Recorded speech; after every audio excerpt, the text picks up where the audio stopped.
오늘은 서기관들의 외식, 서기관들의 외식 이런 제목으로 말씀을 전합니다. 여러분들은 하나님의 은혜에 얼마나 감사하신가요?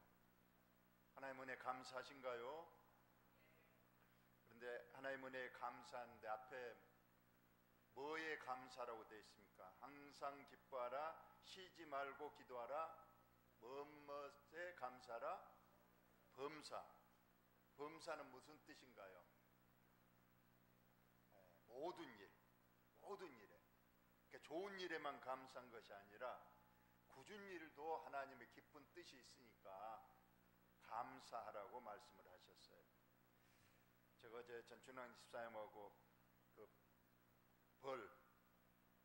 먹이를 주는데, 저는 갈 때마다 옷을 벌이 못 속에 옷을 입고 하긴 합니다만 간혹 많이 쏩니다.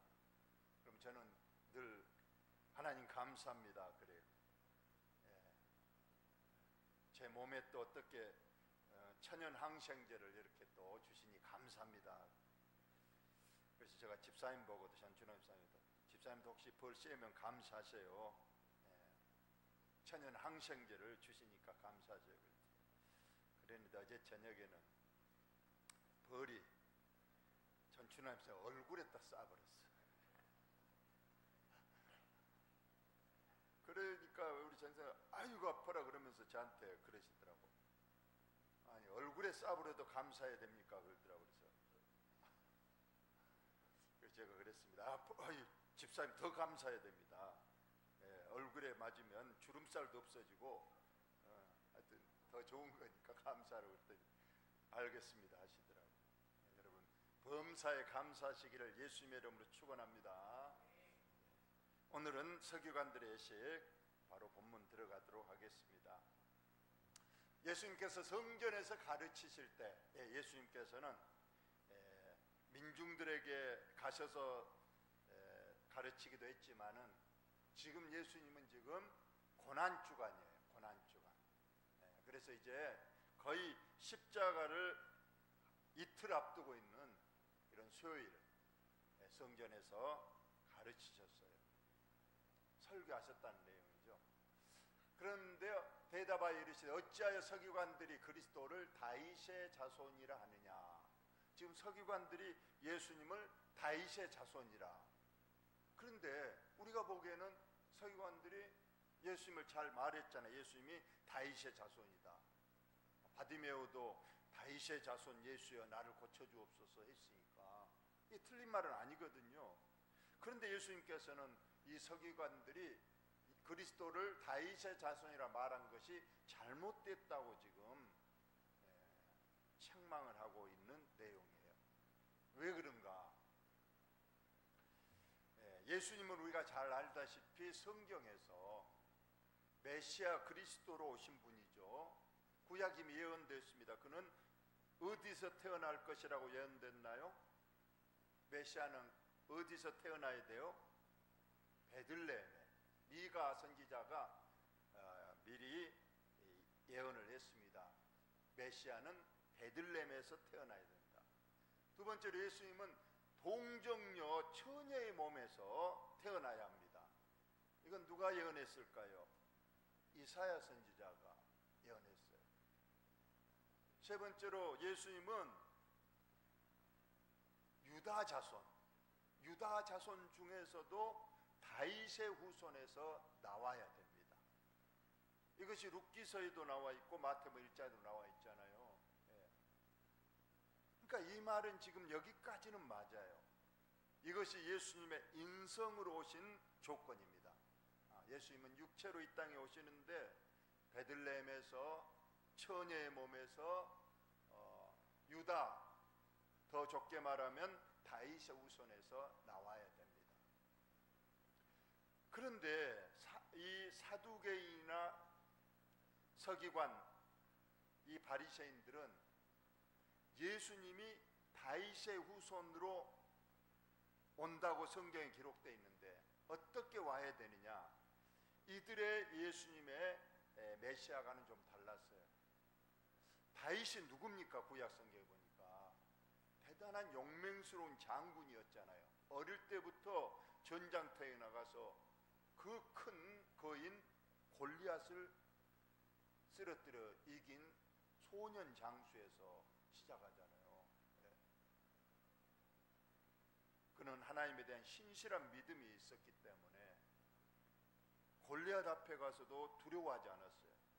그리고 골리앗은 하나님을 막 조롱하고 너가 믿는 신 지금 나와서 너희들을 도와서 나를 이기게 해보라고 하지만은 그때 다윗이 소년으로서 나갔어요.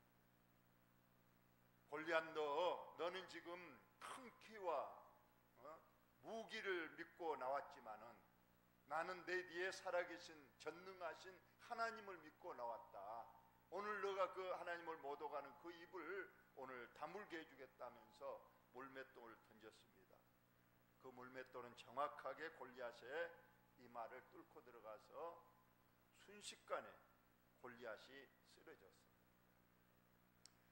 그리고 나서 다윗은 모든 전쟁에 나갈 때마다 승승장구를 했어요. 왜 그랬냐? 다윗은 항상 전쟁에 나갈 때마다 하나님 앞에 먼저 물었어요. 하나님, 이 전쟁에 나갈까요? 나가라. 모든 것에 하나님께서 먼저 묻고 하나님의 응답이 있어야 전쟁에 나갔던 겁니다. 하나님의 응답이 있은 후에 나간 전쟁은 질 수가 없는 거죠. 전쟁은 여호와께 속한 것이라 했는데, 그래서 다윗이 나갈 때마다 모든 전쟁에서 이겨서 주위의 블레셋, 암몬 모든 나라들을 다 평정하고 그 당시 다윗 당대에 이스라엘 나라가 전 세계에서 가장 큰 강대국이 되었던 겁니다. 이것을 이 바리새인이나 서기관들이 이러한 다윗과 같은 용맹스러운 메시아가 이 땅에 오셔서 지금 우리를 지배하고 있는 로마를 골리앗 무너뜨리듯이 무너뜨리고 이 땅에 강대한 나라를 이룰 걸로 믿었던 겁니다. 그래서 지금 그 말을 하고 있는 거예요. 우리가 기다리는 그리스도 메시아는 다윗과 같은 그런 강력한 그런 장군이 와서 저 로마를 무너뜨리고 우리 이스라엘을 다시 한번 세계 만방에 강대국을 알릴 수 있는 메시아, 그걸 기다렸던 겁니다. 그러나 예수님은 그게 아니잖아요. 예수님은 이 땅에 강대국을 저 로마를 무너뜨리러 이 땅에 오신 분이 아니었어요. 우리가 잘 알다시피 그보다 더 크고 깊은 문제, 죄악으로 인해서 영원한 멸망길에 갈 우리 인간들을 구원하시려고 오셨습니다. 그런데 지금 이 서기관들, 바리새인들은 그러한 구원의 메시아를 기다린 것이 아니고 로마의 압제로부터 우리를 무찌를 다윗의 후손, 다윗과 같은 메시아를 기다렸다. 이걸 예수님께서는 너희들이 잘못됐다고 말하는 거예요. 그러면서 성경 한 구절을 인용합니다. 다윗이 성령에 감동되어 친히 말하되 주께서 내 주께 이르시되 내가 내 원수를 내 발 아래에 둘 때까지 내 우편에 앉았으라 하셨도다 하였느니라. 자, 이 다윗의 이 말씀은 시편 110편 1절에 정확하게 이 내용이 그대로 나와 있어요. 그러니까 예수님은 이 말씀을 가지고 서기관들의 메시아관이 잘못됐다는 걸 말하는 거예요. 여기서 다윗이 성령에 감동돼서 먼 훗날 오실 메시아 그리스도를 미리 본 겁니다. 그래서 그 오실 메시아를 어떻게 말씀했느냐? 주께서, 앞에서 주께서는 성부 하나님입니다. 그 다음에 내 주께, 내는 다윗을 말해요. 그 주는 그리스도 예수입니다. 예수님. 그러니까 성부 하나님께서 예수님께 이르시되 내가 즉 성부 하나님 여호와께서 내 원수를 내 발 아래에 둘 때까지 내 우편에 앉았으라 하셨도다. 즉 예수님께서 인류를 구원하시고 십자가에 죽으심을 인류를 구원하셨잖아요. 3일 만에 부활하셨어요. 40 후에 승천하셨어요. 승천하셔서 지금 예수님은 어디 계시나요? 어디 계신다고 돼 있죠? 예, 성부 하나님 우편에 계시는 거예요. 그러니까 이미 다윗은 예수님이 오시기 전 이미 2000년 전에 1000년 전에 이미 예수님을 보신 거예요. 내 비록 후세에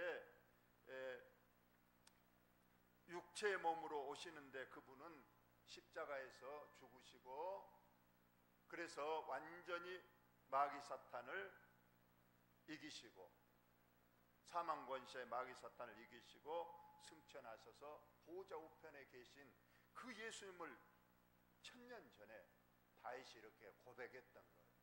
여기에서 보면 다윗이 절대로 메시아가 이 땅에 오셔서 로마 압제로부터 우리를 건져내시고 이 땅에 강한 나라를 만드시겠다 그게 아니잖아요. 구원을 이루시고 보좌 우편에 계셨다가 이제 곧 오시는데 그분은 심판주로 오시고 이 세상은 실상은 이제 심판으로 없어지고 새하늘과 새 땅 영원한 천국의 나라를 건설하시려고 주님이 이 땅에 오셨는데 이 서기관 바리새인은 그걸 모르고 지금 당장 로마를 무찌를 메시아만 기다리고 있으니 그것을 예수님께서 지금 잘못됐다고 말씀하고 있는 내용입니다. 이렇게 딱 말하니까 많은 사람이 즐겁게 듣더라 했습니다. 야, 이제까지 들어본 말씀이 아니잖아요. 저와 여러분은 말씀을 들을 때 마음이 기쁜가요? 지루한가요? 지루하다면 제가 설교를 잘못한 것이지 하나님 말씀은 절대 지루해서는 안 됩니다. 오히려 내 영이 기뻐해야 되고 내 배에서 생수의 강이 넘쳐난 같이 내 마음이 즐거워야 되는 겁니다. 여러분 말씀을 즐겁게 들으시고 즐거운 마음으로 평안한 마음으로 은혜롭게 받으시기를 예수님의 이름으로 축원합니다. 그러면서 두 번째 서기관들의 잘못을 말하고 있습니다. 첫째는 아까 메시아관이 잘못됐다는 거. 그 메시아는 이 땅에 왕국을 새로 오신 분이 아닌데 자꾸 서기관 바리새인들은 이 땅의 왕국을 세우러 오실 메시아를 기다리고 있었는데 그건 잘못됐다고 말씀하셨고, 두 번째로 이 서기관 바리새인들은 긴 옷을 입고 다니는 것과 시장에서 문안 받는 것과, 자, 긴 옷을 입었답니다. 그 당시에는 가난한 사람이기 때문에 옷이 그렇게 좋은 옷감이 없었던 시절입니다. 그런데 그들은 옷을 아주 멋지게, 그래서 발에 끌릴 정도로 아주 길고 풍성한 옷을 입어서 자기의 권위를 나타냈던 거예요. 그 다음에 시장에서 문안 받는 거. 시장 가면 사람이 많이 모여 있잖아요. 그래서 긴 옷을 입고 멋진 옷을 입고 가면 사람들이 그냥 굽신굽신하면서 그냥 자기를 그냥 이렇게 떠받대 주니까 이런 걸 좋아했다는 거예요. 요즘 보면 국회의원들이 그런다고 그래요. 수해 현장에 와서도 국회의원들은 버젓이 그냥 좋은 옷 입고 넥타이 입고 와서 그냥 하면 의원님 이루어십시오 저리오십시오 하면 이런 걸 좋아하는 거와 마찬가지로 이런 권위의식을 가진 사람이 서기관 바리새인이었다. 그 다음에 회당의 높은 자리, 회당이면 많은 사람이 모여있는 공공 건물입니다. 거기 가면은 항상 상석이 있습니다. 그러면 항상 이 서기관 바리새인들이 오면 사람들이 벌떡 일어나서 오셨습니까? 이 높은 데로 이 앞자리로 이렇게 앉으십시오 하면 그냥 굽신굽신하면 그걸 좋아하고, 또 어디 잔치자리에 가면은 사람들이 또 역시 그냥 굽신굽신하면서 윗자리 제일로 좋은 자리 상석으로 올라가십시오 하는 이 권위주의적인 서기관들을 너희는 절대로 따라한다든가 그들을 조심하라는 것. 이들에게는 쉽게 말하면 겸손함이 없어요. 저와 여러분은 꼭 어디 가서든지 겸손하게, 그래서 우리 예수님께서 말씀하셨잖아요. 항상 낮은 자리로 가라. 항상 겸손하게 남을 나보다 낫게 여기고 섬기고 받들어주라. 이것이 예수님의 우리에게 사랑의 실천으로 주신 계명인데, 이 서기관 바리새인들은 이 겸손이 없어요. 어디 가나 그냥 으뜸되기를 좋아하고, 어디 가서나 그냥 높여주기를 좋아하고, 어디 가서나 그냥 권위를 나타내고 그걸로부터 사람들에게 존경받기를 좋아하니 이것이 잘못됐다고 말씀하고 있습니다. 또 보겠습니다. 그들은 가부의 가산을 삼킨다. 여러분, 가부가 얼마나 어려운, 성경에서 3대 약자가 있습니다. 고아, 가부, 애국인입니다. 이 세 사람은 정말로 도움을 받아야 될 사람이에요. 그런데 이 서기관 바리새인들은 그들을 도와주기는커녕 도와준다는 명목하에 가부의 그 얼마 되지도 않는 것을 빼앗는다는 겁니다. 왜 그러냐면 이제 남편이 죽으면 가부가 되잖아요. 그럼 남편 재산을 가부에게로 우리가 등기를 이전한다든가 이렇게 상속을 받는 문제가 있으면 이것을 법에 잘 아는 이제 서기관 바리새인들에게 가서 의뢰를 합니다. 그러면 도와주는 척 하면서 많은 수수료를 챙긴다든가 그 없는 것을 그냥 뺏는다든가 이런 일을 했다는 거예요. 얼마나 하나님 보시기에 참 안 좋은 그런 모습입니까? 또 외식으로 길게 기도하는 자니, 길게 기도하면 사람들이 야, 저 사람 믿음이 좋구나, 야, 그냥 기도가 그냥 청산유수다, 막 이렇게 한다든가. 여기서 전체를 본다면 외식입니다. 오늘 그래서 제목이 외식하는 서기관입니다. 외식이라는 건 쉽게 말하면 겉다르고 속 다르다는 거잖아요. 겉으로는 믿음 있는 척하고 겉으로는 뭐 있는 것처럼 말하지만 속에는 아무것도 없다. 이것이 우리가 외식인 거예요. 우리가 어떤 것을 설명할 때 항상 보면 형식과 내용이 있습니다. 만약에 어떤 병이 있습니다. 병에 무엇이 담겼는가? 병은 형식입니다. 내용 담긴 속에 내용물이 내용이죠. 물론 병도 중요합니다. 형식도. 그러나 무엇을 담았느냐가 중요한 겁니다. 그래서 열천의 비유에서도 보면 등과 기름이 있잖아요. 등은 형식입니다. 기름이 내용이에요. 둘 다 있어야 됩니다. 그래야 슬기로운 다섯처녀고 주님을 맞을 수 있는 거예요. 근데 미련한 다섯처녀는 등, 형식은 갖췄어요. 그러지만은 속에 내용인 중요한 믿음은 없고 그냥 껍데기 등만 가지고 있어요. 우리 주님이 오셨을 때 밤에 오시는데 불을 켜야 되는데 기름은 없이 빼빼 마른 심지에 등만 가지고 있으면 불을 켤 수가 없고 주님을 맞을 수가 없는 거예요. 이 서기관과 바리새인들이 바로 기름 없는 등불을 들은 미련한 다섯처녀와 같이 이렇게 외식했다는 거예요. 겉은 어떻게 등이 있으니까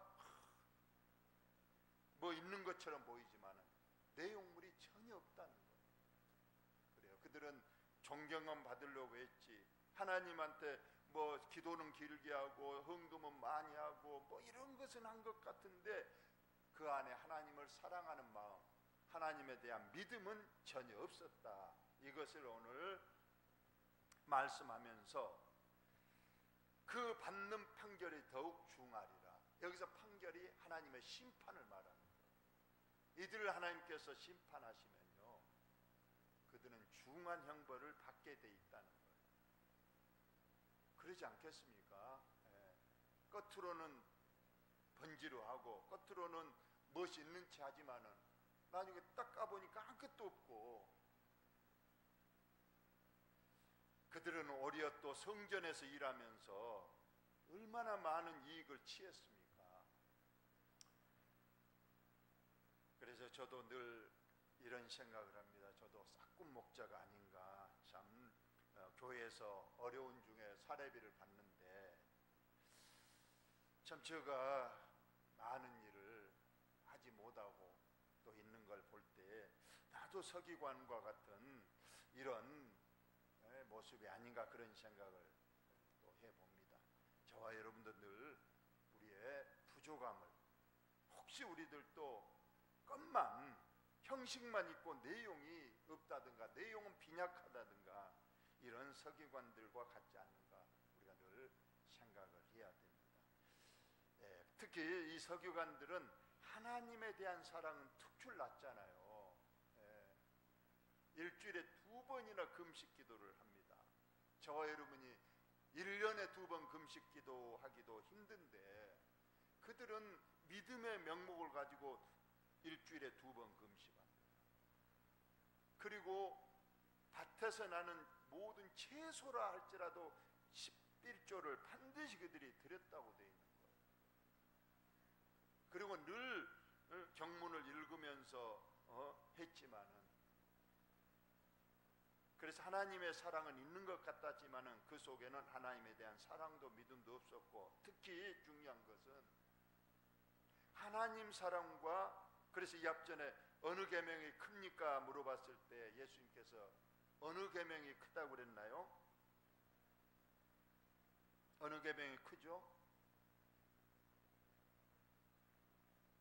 첫째는 하나님을 사랑하라는 계명, 두 번째로는요 내 이웃을 사랑하는 계명. 그러니까 지금 서기관과 바리새인들은 하나님을 사랑하는 계명은 조금 지킨 듯 했어요. 물론 그것도 알맹이는 없었지만, 그런데 하나님을 사랑하는 만큼 더 우리가 연결해서 이웃 사랑으로 그것이 나타나야 되는 거예요. 우리의 믿음도 오늘 여러분이 꼭 점검하시기 바랍니다. 내가 하나님 사랑은 좀 그런 대로 형식이 있고 그런 대로 좀 하는 것 같은데 그것이 내 이웃 사랑에까지 확장되고 이렇게 흘러가야 되는데 우리가 하나님 사랑에만 너무 중점을 둬가지고 이웃 사랑이 단절돼 버리면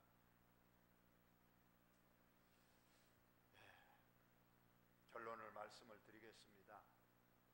오늘 두 가지 문제입니다. 서기관들의 잘못된 믿음. 첫째는 그들이 이 땅에서 우리를 구원해 줄 메시아를 그들은 바랬습니다. 그러나 우리 예수님은 아니라 이 땅은 어차피 지나가는 것이고 무너질 것이고 우리는 영원한 하늘나라를 세우려고 주님이 오셨다는 것.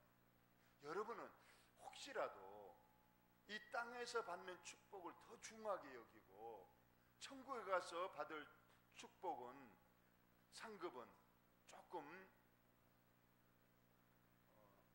부족한 것이 아닌가 저와 여러분이 생각해야 됩니다. 물론 땅에서 우리가 받는 축복 중요하겠죠. 건강한 것도 중요하고 물질의 축복을 또 받는 것도 좋고 우리 자녀들이 받는 축복도 좋습니다. 중요합니다. 그러나 이것은 어차피 우리 죽으면 끝나는 거예요. 그리고 내가 우리 자녀에게 많은 유산을 물려준다 할지라도 우리 자녀들이 그 유산 가지고 잘 살고 못 살고 결정되는 것이 아니라고 성경은 말하고 있잖아요. 하나님에 대한 믿음으로 각자가 하나님이 복을 주시는 겁니다. 이런 말씀에는 아멘을 한번 해주면 좋은데 여러분, 이 땅에서 받은 축복보다 하늘나라에 받을 상의 축복을 더 귀하게 여기시기를 예수님의 이름으로 축원합니다. 두 번째로 오늘 서기관 바리새인들처럼 어디 가서 높임 받으려고 사람에게서 높은 별로 하지 말고 오히려 어디 가서는 겸손하세요. 낮은 자의 자리로 가시고 상석에 가라 그래도 아닙니다, 저는 거기에 앉을 자격이 없습니다 하고 낮은 자리로 늘 내려가죠. 그리고 오늘 진정한 하나님 사랑과 이웃 사랑이 다 균형을 맞춰서 하나님 보시기에 기쁨이 되는 저와 여러분의 믿음이 꼭 되시기를 예수님의 이름으로 축원합니다.